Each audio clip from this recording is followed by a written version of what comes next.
రక్షకుని జన్మస్థలమా, యూదయ బెత్లెహేమా.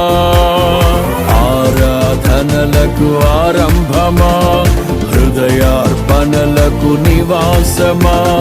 ఆరాధనలకు ఆరంభమా, హృదయార్పణలకు నివాసమా. ఎందుకో ఇంత భాగ్యము దాచి ఉంచే ప్రభు నీ కోసము. ఎందుకో ఇంత భాగ్యము దాచి ఉంచే ప్రభు నీ కోసము.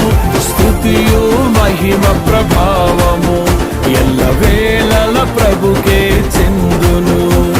స్తుతియు మహిమ ప్రభావము ఎల్లవేళల ప్రభుకే చెందును. రక్షకుని జన్మస్థలమా, యూదయ బెత్లెహేమా.